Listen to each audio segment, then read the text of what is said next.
एक विधायक, एक जनप्रतिनिधि के ये नहीं रहना चाहिए कि ये काम हो गया तो आप विकास सतत प्रयास है और विकास अनवरत चलता रहता है। ऐसा माहौल मैं चाहूँगी बेगूसराय ऐसा बने कि हमारे यहाँ के लोगों को दूसरे जगह नहीं जाना पड़े। जितने भी लोग हैं सभी मेरे सहयोगी हैं और सहयोगियों के लिए हमेशा अच्छी इच्छा रहेगी, सब अच्छा हो, फिर बेगूसराय का विकास जैसे एक शुरू हुआ है आगे बढ़ता रहे। नमस्कार, आप देख रहे हैं न्यूज भारतवर्ष और मैं हूं आपके साथ रमन राय। 2020 विधानसभा चुनाव का साल है बिहार में, जिसको लेकर राजनीतिक सरगर्मी काफ़ी तेज हो गई है और इस वक्त हमारी टीम पटना से निकलकर बेगूसराय पहुंची है और इस वक्त हमारे साथ मौजूद है बेगूसराय सीट से कांग्रेस की विधायिका अमिता भूषण जी, जिनसे हम जानेंगे कि 2020 विधानसभा चुनाव में किन मुद्दों और किन दावों के साथ वो लोग विधानसभा चुनाव में जाएंगे और बीते 5 वर्षों में बेगूसराय की जनता के लिए इन्होंने क्या योजनाओं के कार्य किए हैं जो बेगूसराय की जनता इन्हें फिर से चुनकर सदन में भेजेगी। तो सबसे पहले मैम, आपका बहुत बहुत स्वागत है हमारे इस चुनावी अखाड़े में। नमस्कार, और आपका बहुत बहुत स्वागत है हमारे बेगूसराय विधानसभा क्षेत्र में। बेगूसराय विधानसभा क्षेत्र जाना जाता है अपने राजशाही के लिए, ठान बान के लिए मैम, लेकिन बेगूसराय से मेरा एक संपर्क रहा है कि जिस तरीके से जब हम पटना से यहाँ आए तो जो सड़कों की हाल थी काफ़ी जर्जर थी, लेकिन बीते 5 वर्षों में आप लोग जो है कार्य किए हैं, लेकिन अब फिर से आप लोगों की बारी आ गई है चुनाव में जाने की। किस तरीके से आप चुनाव में जाएंगे और क्या दावे और क्या मुद्दे रहेंगे आपके? देखिए, जहाँ तक मेरी विधानसभा क्षेत्र की बात है तो जब मैं विधायक बनकर के चुन करके जब आई थी जनता के आशीर्वाद से, तो मेरे सामने सबसे बड़ी समस्या थी कि यहाँ की जर्जर सड़कें। कई सड़कें ऐसी थी जो पिछले 30 से 35 साल या कहिए 40 साल से बनी नहीं थी और वो बहुत ही परेशानी थी। आए दिन वहाँ पे लोग समस्या होती और लगातार आवाज़ उठ रही थी। काफ़ी प्रयास के बाद विधानसभा में तो एक समस्या उठाने, उसके बाद भी आपको लगातार प्रयास करने पड़ती है और इसकी आप बाहर घूम करके भी समीक्षा कर सकते हो। आपने खुद ही कहा जब पहले आए थे तो क्या था और आज की स्थिति में तो वो समस्या। लेकिन मेरा मानना है कि केवल सड़कें, स्कूल और या हॉस्पिटल ही एक विधायक, एक जनप्रतिनिधि के ये नहीं रहना चाहिए कि ये काम हो गया तो आप विकास सतत प्रयास है और विकास अनवरत चलता रहता है। तो हमेशा मैं ये नहीं कहूँगी कि मैं 100% मैंने अपना जनता से जो वायदा किया वो पूरा कर दिया, और या जो मेरा एक सपना था कि बेगूसराय कैसा हो और उस सपने तक मैं पहुँच गई। तो बहुत काम, बहुत हद तक जो मुझे करना चाहिए था और जो मेरा प्रयास था उस मैंने किया, लेकिन अभी भी बहुत कुछ करना बाकी है। अगर मैं एक, जैसे कि हम लोगों चाहते थे कि बेगूसराय में दिनकर जी के नाम से, रामधारी सिंह दिनकर सिंह जी के नाम से विश्वविद्यालय हो, तो हमने उसके लिए भी प्रयास किया विधानसभा, लेकिन विश्वविद्यालय तो नहीं बन पाया। लेकिन एक विश्वविद्यालय की जो उसकी नींव, विस्तारित केंद्र ललित नारायण मिथिला यूनिवर्सिटी की जो एक विस्तारित केंद्र बेगूसराय में स्थापित हुआ। यहाँ पे हमारा आयुर्वेदिक कॉलेज जो बहुत सालों से एक कह सकते हैं कि मृत प्राय था, उसके लिए भी लगातार विधानसभा में सवाल उठाए। जो चूँकि हम सरकार में विपक्ष में हैं, कुछ दिन हम लोग सत्ता में भी रहे तो लगातार बातचीत करते रहे, सदन में उठाए, लेकिन उस पर भी वो भी शुरू हो गया। फिर उसके बाद एक हमारे यहाँ जो डायलिसिस सेंटर, जो बेगूसराय के बारे में आप जानते होंगे, तो यहाँ आर्सेनिक की मात्रा बहुत ज़्यादा है, पानी में आर्सेनिक की मात्रा, और लगातार किडनी के पेशेंट की संख्या में लगातार बढ़ोतरी हो रही। तो हमने माननीय मुख्यमंत्री जी जब समीक्षा किए थे तो उनसे भी, और पहले भी जब हम लोग सरकार में थे तो हम लोग डायलिसिस यूनिट लगाने की बात की थी। उसका भी अभी फिलहाल, लेकिन अभी शुरू तो नहीं हुआ है, लेकिन सरकार की तरफ से मिला, बीच में लग रहा था कि जल्द ही, लेकिन डायलिसिस यूनिट जो ये मुझे लगता है अत्यंत ज़रूरी है। लेकिन उसके अलावा भी जो हमारे यहाँ के जो विद्यालय थे, +2 नहीं थे तो वो स्टार्ट हुआ।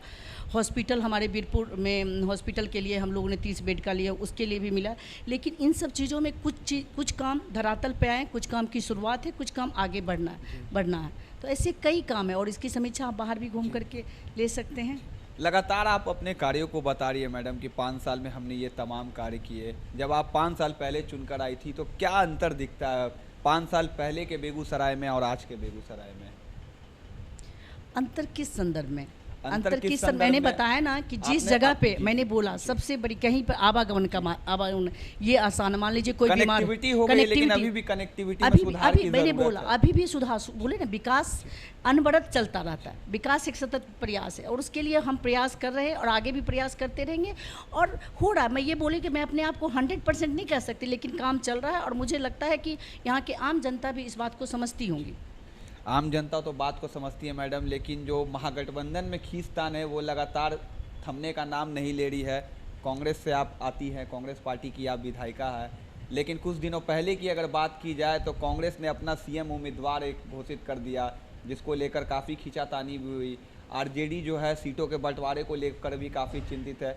तो इस बार आपका स्टैंड क्या है, कांग्रेस पार्टी का स्टैंड क्या है? क्या वो महागठबंधन के साथ जाएंगी या फिर अकेले लड़ेंगी? देखिए, हमारे यहाँ पार्टी में केंद्रीय नेतृत्व जो हमारे पार्टी के केंद्रीय नेतृत्व के द्वारा जो हमारे प्रभारी हैं शक्ति सिंह गोहिल जी, बिहार प्रदेश कांग्रेस कमेटी के अध्यक्ष doctor Madan Mohan Jha ji, CLP leader Sadanand Singh ji और एक टीम बनी हुई है जो हमारे ये लोग मिलकर के तय करेंगे।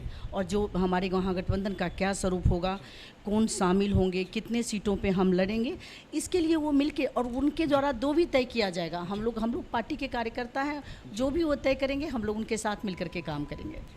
विपक्ष जो है, विपक्ष एकजुट होने की बात करता है कि विपक्ष एकजुट है, लेकिन सत्ता पक्ष में अगर आप देखिएगा तो सत्ता पक्ष में भी काफ़ी दरकरार सामने को देखने को मिल रही है। जहां लोजपा जो है एक तरफ घोषणा कर रही है कि 243 सीट पे चुनाव वो लड़ने की है। इधर एनडीए में बात कर ली जाए जेडीयू और बीजेपी की, तो किस तरीके से आप विपक्ष को देखती है? कितने हल्के में आप विपक्ष को आंक रही है और 2020 में क्या लगता है विपक्ष जो है और सत्ता पक्ष है कितनी मजबूती से टक्कर हो पाएगी? जहाँ तक हम लोगों का सवाल है, अब महागठबंधन में कोई फूट नहीं है। निश्चित रूप से जब तक तय नहीं हो जाता सीट पर हम लोग एक बार, क्योंकि अभी लगता है हाल ही में हम लोग की मीटिंग हुई है और हम लोग के को केंद्रीय नेतृत्व प्रदेश नेतृत्व के द्वारा बताया गया कि जल्दी जल्दी तय हो जाएगा गठबंधन, महागठबंधन का जो भी स्वरूप होगा तो, और हम लोग मिल करके, पिछली बार भी आपने देखा जब महागठबंधन की बात थी हम लोग मिल करके लड़े तो एक अच्छा रिजल्ट आया। निश्चित रूप से आगे लड़ाई है तो और इसी तरह से हर दल में कहीं ना कहीं नीतीश जी तो नहीं लगता है कि महागठबंधन को उन्होंने धोखा दिया? पिछले दरवाजे से कुर्सी पर बैठ गए, पिछली बार आपके साथ थे, इस बार एनडीए में भाजपा के साथ तो है। कहीं ना कहीं तो ये हुआ ही कि जो जनता ने जो हमें महागठबंधन को वोट किया था, माननीय मुख्यमंत्री जी ने महागठबंधन से चले गए, तो कहीं ना कहीं जनता भी अविश्वास की नज़र से उनको भी देख रही है। तो ये मुद्दा है। लेकिन अभी जो वर्तमान में महागठबंधन का जो भी स्वरूप है, यहाँ पे कोई खींचातानी नहीं है। सब लोग एक दूसरे के साथ, इवन ये गठबंधन नेताओं का गठबंधन है, कार्यकर्ताओं का गठबंधन, और कार्यकर्ताओं का जब गठबंधन होता है तभी में अच्छा रिजल्ट आता है और निश्चित रूप से आएगा। अब तो बात हो गई पास्ट की, लेकिन अगर फ्यूचर की बात करेंगे तो आने वाले 5 साल में बेगूसराय के लिए क्या ब्लूप्रिंट है आपके पास? हमारे दर्शकों को थोड़ा देखिए, वो बताएं। जहाँ तक खासकर कोरोना के समय में एक मैंने बहुत बड़ी समस्या देखी। हमारे क्षेत्र के या बिहार के लोग बाहर थे और उन्होंने क्या कष्ट देखा, वो अपने शहर अपने घर आने के लिए तरस गए। कई जगह उनको खाने की नौबत आ गई। तो मैं बिहार की बात तो नहीं करूँगी, अपने क्षेत्र की बात अभी करूँगी और मैं चाहूँगी बिहार में भी हर जगह ऐसा होना चाहिए। हमारे यहाँ उद्योग धंधे लड़ने चाहिए। और एक एजुकेशन के लिए आप कोटा की समस्या देखिए। हमारे यहाँ जो खासकर मेरे ज़िले की बात करेंगी, मेरे ज़िले में यहाँ से आईएएस ऑफिसर चाहे नेत्रहाट तिलैया में जाएं या हर आईआईटी में, हर जगह हमारे ज़िला में बहुत अच्छा रिजल्ट हुआ करता था। कहीं ना कहीं आज भी हमारे ज़िला में प्रतिभावान बच्चे हैं जो स्कूल में आकर के टॉप करते हैं, ज़िला में आकर के 10th 12th में टॉप कर लेते हैं, लेकिन उनके पास पढ़ने के लिए बाहर जाने में फिर से कहीं ना कहीं दिल्ली, कोटा या कई जगह पर जाना होता है। तो मेरा प्रयास होगा जो हमारे यहाँ के बच्चों को बाहर नहीं जाना पड़े, ऐसी व्यवस्था हो कि जो वो बेगूसराय में रह कर के अपनी पढ़ाई करें, जिससे युवाओं को यहीं पे रह कर के ऐसा अमल। दूसरा, जो श्रमिक, जो हमारे मजदूर भाई जो बाहर जा कर के काम किया और अपने घर आने के लिए परेशान रहे, और उनके लिए उनको भी यहाँ पे उद्योग धंधे लगे, इस बार भी मैं प्रयास की। ऐसा बात नहीं फूड प्रोसेसिंग यूनिट के, क्योंकि बिहार हमारे यहाँ विधानसभा में मक्के का फसल है, होता है सोयाबीन के, ऐसे कई अपॉर्चुनिटी हमारे यहाँ है, लेकिन इस बार भी प्रयास करें। लेकिन आप जानते हैं किसी भी चीज़ की नींव जैसे मेडिकल कॉलेज इंजीनियरिंग कॉलेज हो, तो मेडिकल कॉलेज इंजीनियरिंग कॉलेज के लिए भी हम सभी लोग मिलकर, मैं कोई चीज़ का अकेले क्रेडिट नहीं लेती हूँ, इसकी भी नींव किसी ने पहले पूर्व में रखा होगा, लेकिन अभी सफल हुआ। हम लोग भी प्रयास करते रहे तो medical college engineering college Begusarai को मिल गया। तो ऐसा माहौल मैं चाहूँगी बेगूसराय ऐसा बने कि हमारे यहाँ के लोगों को दूसरे जगह नहीं जाना पड़े। कोरोना काल में मैडम आपने देखा कि जिस तरीके से 28 लाख जो मजदूर है वो बिहार पहुंचे, और काबिलियत की बात कर रही हैं आप, टैलेंट की बात कर रही है, तो बिहार के छात्रों में और बिहार के लोगों में कोई कमी नहीं है काबिलियत की। लेकिन जो बात है कि बिहार के लोग बाहर गए रोजगार के लिए, फिर बिहार आए, लेकिन सरकार के पास उनके लिए कोई रोजगार का ब्लू मैप जो है कुछ नहीं है। ऐसे में जो है ये तमाम लोगों के सामने जो है रोजगार की समस्या आएगी, जीवन व्यापन करने की समस्या आएगी। इसके लिए सरकार आने वाले समय में क्या करेगी, ये तो विपक्ष अगर आवाज़ उठाएगा या फिर चुनाव होते हैं, सरकार बदलती है तो नई सरकार भी कुछ उनके लिए करेगी। लेकिन बेगूसराय की बात करें तो बेगूसराय भी बाहुबल के इलाके से जाना जाता था, लेकिन आपके क्षेत्र में एक अच्छी चीज़ ये है कि यहाँ पे पर्याप्त संसाधन है, हर चीज़ की, रिफाइनरी की बात करी जाए वो भी है, सब चीज़ है। लेकिन आने वाले 5 साल में बेगूसराय के लोगों को क्या भविष्य में सुविधा मिलेगी और क्या बेगूसराय इस स्टेज से आगे बढ़ेगा? निश्चित रूप से बेगूसराय लगातार आगे बढ़ रहा है। हर जगह हम लोग जो यहाँ के टैक्स पे करते हैं, जितनी सुविधाएं हमें यहाँ पे टैक्स पे करने में बेगूसराय का अव्वल है, लेकिन कहीं ना कहीं बेगूसराय को जो सुविधा मिलनी चाहिए उसमें कमी है। जिस हिसाब से यहाँ पे जो फैक्ट्री लगाने का जो भी इंफ्रास्ट्रक्चर चाहिए, जिस तरह का भौगोलिक भी काफ़ी सूटेबल है, क्योंकि यहाँ आसपास जो हमारा जिला, अगर यहाँ पे आप कोई भी फैक्ट्री लगाते हैं तो निश्चित रूप से बगल में समस्तीपुर को, खगड़िया, आसपास के कई जिलों को फायदा हो। तो बेगूसराय को जितना ज़्यादा सरकार को बेगूसराय को जितना ज़्यादा समृद्ध बनाना चाहिए, कहीं ना कहीं कमी आई है। हम लोग भी लगातार आवाज़ उठाए, लेकिन मैंने जैसा कि बताया कि कई ऐसी समस्याएं थी जो बहुत दिनों से इंतजार कर रही थी। तो आप प्रयास करते हैं, और मुझे लगता है कि जो मैंने भी जो आज जो नींव रखी है, निश्चित रूप से कल जाकर के उस पर भवन तैयार होगा हम सब लोगों के प्रयास से। एक और आखिरी बात, 2020 विधानसभा चुनाव है और इसको लेकर कुछ ही दिन में मॉनसून सत्र चालू होगा, जो कि लास्ट सत्र होगा इस सेशन काल का। क्या कुछ मुद्दे आप उठाने वाली है सदन में? मैं लगातार सदन में अपने जो जिले की समस्याओं के अलावा जो बिहार स्तर की भी जो समस्याएं अब उसकी आवाज़ उठाती रही, और अभी भी जो उस समय का जो खासकर अभी सबसे ज़्यादा ज़रूरी है, जो हमारे मजदूर जो कोरोना के कारण में जो मजदूर जो घर बैठ गए हैं, जो अपने काम पर वापस नहीं जा रहे हैं, उनके लिए सरकार को चाहिए कि जो आपने देखा होगा कांग्रेस पार्टी की हमारी राष्ट्रीय अध्यक्ष श्रीमती सोनिया गांधी जी लगातार सरकार को, केंद्र सरकार को भी पत्र लिख रही है और राज्य सरकार को भी हम लोगों लोकल स्तर पर भी सब लोग लिख रहे हैं कि हमारे उन मजदूर भाइयों के लिए सोचना चाहिए जो काम ने बाहर गए और अपने घर में आके बैठे, उनके लिए सोचना चाहिए। उनके अकाउंट में इतना पैसा कम से कम सरकार को चाहिए दे देना कि जो कम से कम 6 महीने के लिए वो सोचें, उसके बाद वो अपना चले, क्योंकि अभी ये कोरोना जो संकट है और जो ये इतनी अभी थोड़ा समय लगेगा। हम कह दें कि 15 दिन 1 महीने लॉकडाउन किए, लेकिन लॉकडाउन में देरी हो गई। और कहीं ना कहीं आज भी जब मैं गांव में घूमती हूं, मैं मास्क लगा करके अगर जाती हूं तो मैं वहां पर देखती हूं कि बहुत सारे लोग मास्क लें। तो चाहिए इस तरह की जो सरकार को एक चाहिए, सरकार अपने सिस्टम के लोगों को अवेयरनेस की कमी है। सरकार केवल ये बोल देती है अगर नहीं लगाएंगे तो फाइन मिलेगा, लेकिन इसके पहले आप अपने तरफ से लोगों के बीच में सैनिटाइजर, मास्क, साबुन सरकार को चाहिए बांटना। क्वारंटीन सेंटर के भी नाम पे बिहार में करोड़ों का घोटाला हुआ, जैसा कि आप भी जानते हैं, लोग भी जानते हैं। क्वारंटीन सेंटर पर जाकर के घूम रहे थे तो वहाँ पर सुविधा के नाम पे सुविधाएं नदारद थी। तो ऐसी बहुत सारी समस्याएं हैं जिस पर हम जो सवाल, अगर मैं कोई स्पेसिफिक सवाल बोलूँगी क्या, अभी तो हमको लगता है कि कोरोना से चुनाव आने वाला है, इसमें हम लोगों को, लेकिन कोरोना काल में कहीं ना कहीं कुछ पार्टियां जो थी चुनाव डिले करने की बात कर रही थी, लेकिन केंद्र के द्वारा कहा गया कि चुनाव जो है बिहार में समय से होगा।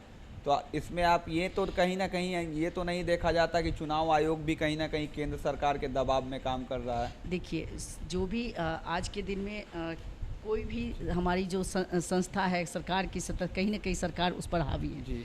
हर संस्था पर, जो भी हमारा इंस्टीट्यूशन है वो हर पर सरकार हावी है। लेकिन अगर सरकार चुनाव कराने की सोच रही है तो चुनाव की तैयारी करना चाहिए। हमारे वोटर कहाँ पर कैसे पहुँचेंगे, पोलिंग स्टेशन, पोलिंग बूथ पर तक किस तरह से पहुँचे, वो कैसे उनके सोशल डिस्टेंसिंग को कैसे मेंटेन कर रही है, वर्चुअल रैलियाँ कर रही है, जो कि अन्य पार्टियां नहीं कर पा रही है। अभी कुछ दिन पहले ही मैं पटना में था, वहाँ पे चुनाव आयोग के भवन में मीटिंग हुई कि जिसमें कि बीजेपी और एनडीए की तरफ से बात कही गई कि एक फेज़ में बिहार में चुनाव कराई जाए और उसके साथ साथ वर्चुअल तरीके का ज़्यादा यूज़ कर पाए। तो विपक्ष का कहना था कि बीजेपी जो है वो करोड़पतियों की पार्टी है, अरबपतियों की पार्टी है। तो किस तरीके से आप देखती है? निश्चित ही जिस तरह से आप देख रहे हैं आम जनता के सुविधा नदारद है और सरकार ऐसे में चुनाव की सोच रही है, तो कहीं ना कहीं सरकार को भी जल्दी है। सरकार चाहती है कि हम जल्द से चुनाव, और इस तरह से कहीं ना कहीं जो भी अपना पैसा का दुरुपयोग तो हो ही रहा है। लेकिन आप वो, उसके अलावा मैं बात कर रही हूँ, जब आप चुनाव में आप जाएंगे, चुनाव में जाने के लिए जिस तरह से सोच रहे हैं, तो हमारे पोलिंग स्टेशन पर प्रचार करने के लिए प्रचार थोड़ा मुश्किल होगा। जब भी आप एक बार सरकार निर्णय ले लेगी कि हमको चुनाव में जाना है, तो हर पॉलिटिकल पार्टी अपने हिसाब से चुनाव की तैयारी करेगी, चुनाव में जाएगी। लेकिन सरकार चुनाव कैसे सोशल डिस्टेंसिंग को मेंटेन कराए हुए, इस पर सरकार को सोचना चाहिए।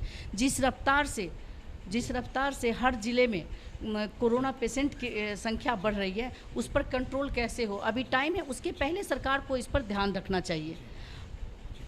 चलिए मैम, बहुत ही बेबाकी से आपने हमारे सभी सवालों का जवाब दिया। जाते जाते एक बात बता दीजिए कि अपने राजनीतिक विरोधियों को क्या कहना चाहेंगी, क्योंकि चुनाव का जो वक्त है वो काफ़ी नज़दीक आ चुका है और ऐसे में जो है जो अलट पलट की राजनीति है, इधर से उधर दल बदलने की भी काफ़ी तेज़ है, लेकिन आप कितनी मजबूती के साथ कांग्रेस और महागठबंधन के साथ है, जरा हमारे दर्शकों को बता देखिए, जहाँ तक अभी राजनीति समय है, लोग जिसको जाना होगा वो जाएंगे, जो रहना होगा रहेंगे। और जहाँ तक विरोधी की बात करते हैं, मैं नहीं मानती हूँ कि मेरा कोई विरोधी है, क्योंकि पहले भी विरोधी भी हमारे साथ हैं। क्योंकि कई बार जब ये जो चुनाव होगा, जो ये विधानसभा का चुनाव होता है, कहीं ना कहीं लोकल स्तर पर लोग देखते हैं कि काम किसने किया। काम का भी मुद्दा है, और तो निश्चित रूप से जो मैंने काम किया, और मैं विपक्ष में रह कर के भी मेरा बहुत काम हद तक हो पाया, जो इसके पहले में लोग सत्ता में रह कर के भी काम नहीं कर पाए। तो काम पक्ष और विपक्ष का नहीं होगा, तो काम कितना एग्रेसिव हो करके आम लोगों की आवाज़ को आप किस तरह से उठाते हैं, किस समय उठाते, उस पर निर्भर करता है। केवल अब मैं कह दूं कि सदन में मैंने आवाज़ उठाई और मेरा काम हो गया, ये नहीं। आपको उसके लिए मिलना पड़ता है, लगातार प्रयास करना पड़ता है, लगातार लोगों से बात करना पड़ता है, तभी काम कोई हो पाता है। तो मैं नहीं मानती हूँ कि हमारा कोई विरोधी है। मैं तो मानती हूँ कि जितने भी लोग हैं सभी मेरे सहयोगी हैं, और सहयोगियों के लिए हमेशा अच्छी इच्छा रहेगी, सब अच्छा हो, फिर बेगूसराय का विकास जैसे एक शुरू हुआ है आगे बढ़ता रहे। और सबों खासकर सबको कहना चाहूँगी जो आपके माध्यम से कि आप स्वस्थ रहें और बार बार कोरोना से जो बचने के उपाय करें, कि हर किसी के घर में बुजुर्ग हैं, बच्चे हैं, आप बाहर जाएं तो जो अपना हाथ धोएं, जो मास्क पहने ज़रूरी है। मैं भी अभी इनके साथ बैठी हुई हूँ, तो मैं सोशल डिस्टेंसिंग को बना करके आपसे बात कर रही हूँ। आप लोग भी सोशल डिस्टेंसिंग को मेंटेन करें। बहुत बहुत धन्यवाद। चलिए, हमारी भी बहुत बहुत शुभकामनाएं मैम आपके साथ कि फिर से आप जीतकर 2020 में विधानसभा सदन पहुंचे। कांग्रेस की विधायिका बेगूसराय से अमिता भूषण जी का, जिनका साफ तौर पे कहना है कि बीते 5 वर्षों में बेगूसराय की जनता के लिए उन्होंने तमाम पर्याप्त वो कार्य किए जो बेगूसराय के हित में थे, बेगूसराय के विकास के हित में थे। लेकिन उनका ये भी कहना है कि बेगूसराय को अभी विकास की और ज़रूरत है, जो कि ये डबल इंजन की सरकार में मुमकिन नहीं है। इसके लिए फिर से जो है महागठबंधन को जीतकर भारी बहुमत के साथ 2020 के चुनाव में आना पड़ेगा, और इसके साथ ही जो विकास के कार्य है बेगूसराय में, वो नई ऊंचाइयों को छुएंगे। अब बेगूसराय में कौन जीतता है कौन हारता है, ये तो आने वाले वक्त में विधानसभा चुनाव में साफ हो जाएगा। तब तक के लिए बने रहें न्यूज़ भारतवर्ष।